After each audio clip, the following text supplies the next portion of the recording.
Hey, what's up, guys? Zero One here, and today I'm going to be speaking to you about Unbreakable, by a novel by W.C. Bauers, and it speaks about a life of a republic of alliance of worlds marine named Promise Paen, and she has to come back home to her home world, and she has to take care of business because her home world is falling apart. She's a balance of both femininity and at the same time leadership. She's not this character where it's like, I am woman, hear me roar, and at the same time she's not this like wimpy character who just cries and cries every single time. She's a leader, but at the same time she's a woman, and she carries herself very well. And that's pretty tight about this character.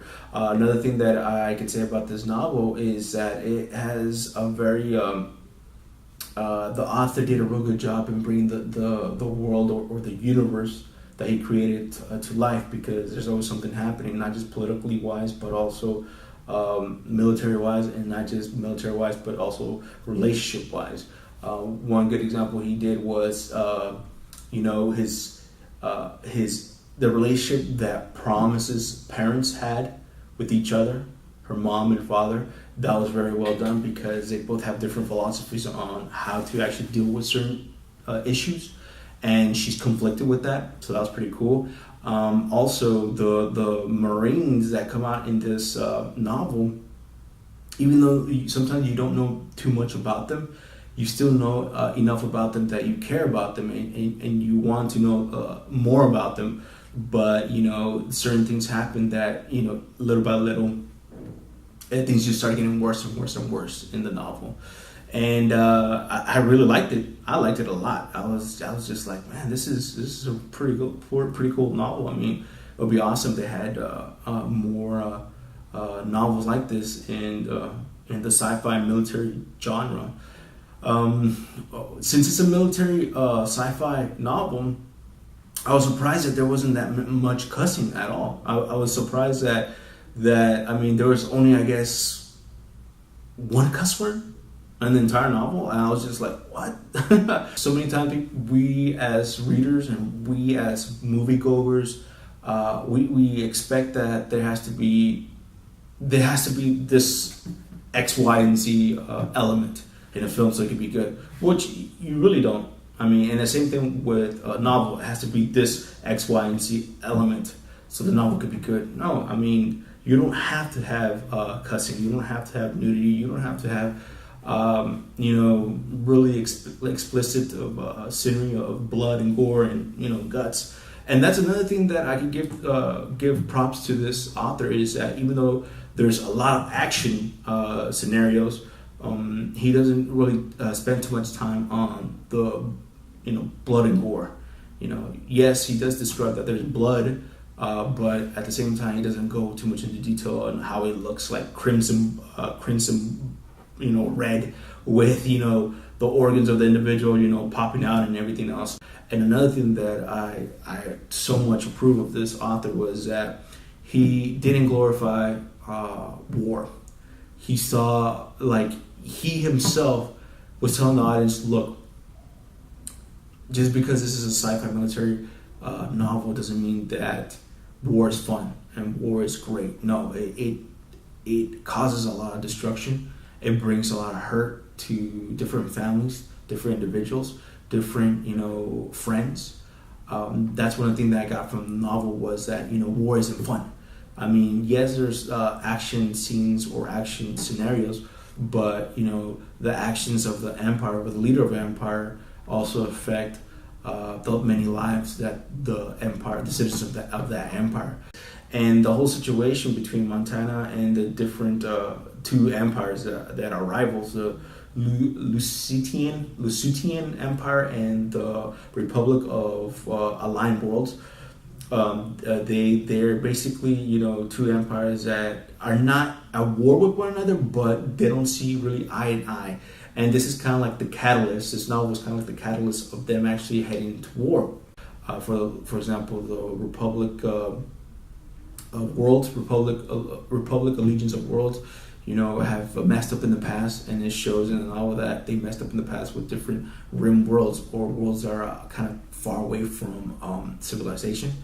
And it kind of implies that, as leaders, as politicians, don't think that just because you're trying to improve the economy, or just because you're trying to improve the empire, doesn't mean that there's not going to be any sacrifices, especially when you're dealing with, the military, or you're dealing with families of the military. So that was pretty cool. The same with the Lusitanian Empire. They're more of a monarch type of empire, and they have this type of mentality of being very strategic and very trying to take worlds through different ways of sabotaging those worlds. And you also see that in the novel. I do definitely recommend this novel to not just teens, but also adults, young adults and older adults. I also thank you so much, Mr. W.C. Beru. I really do appreciate you putting in scripture into the novel. I mean, it also reinforces to people that whatever the parent, or whatever the guardian of that individual, mom or dad, uncle, whoever that individual is, he or she does play an important role in upbringing of a child. And no matter what political correctness says, it's very, very important for a father to be there for his son and daughter. It's very important for a mother to not just teach the daughter or son certain values, but also kind of stand with their husband, and be in one page, be on one page, and not be arguing with one another, because you see the long-term effects. And that's how you see also Promise. She has that internal struggle between what the ideals of her father and the ideals of her mother. So another thing that I kind of felt that it took away from the story was her speaking to her dead mother.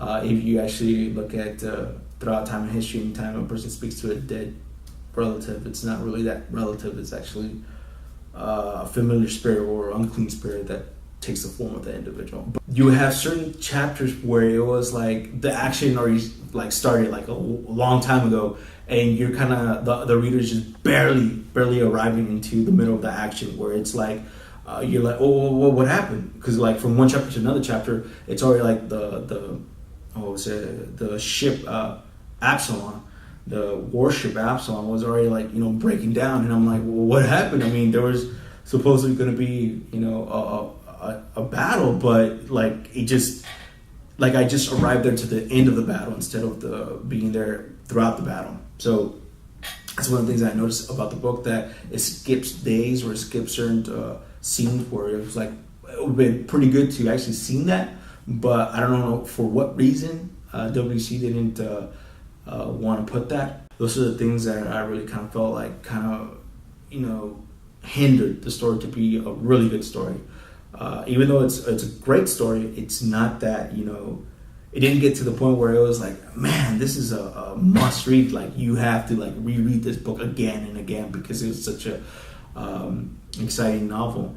And I hope the best for this author, because I think if he continues with the Chronicles of Pain, Promise Paen, the character, he has a gold mine. I mean, I can actually see this even as a film. I mean, it could actually be done as a film. It's a sci-fi military, world that he created, and you have politics, you have empires, you have action scenes.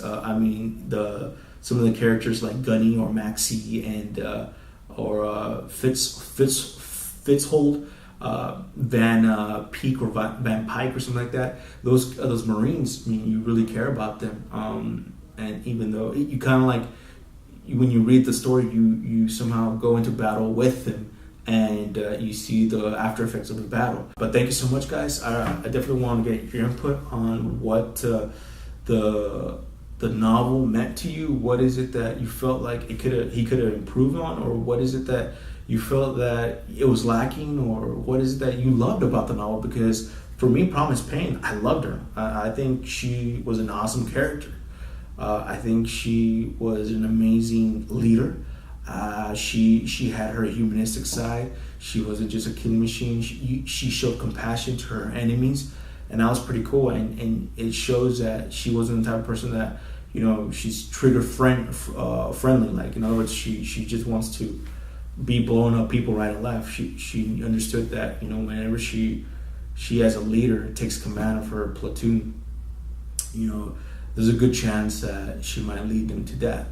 And we see the ramifications in that throughout the novel. So, but yeah, thank you guys. 01. You guys have an awesome day. Jesus Christ is King, and I'll see you when I'll see you. All right, later. Bye.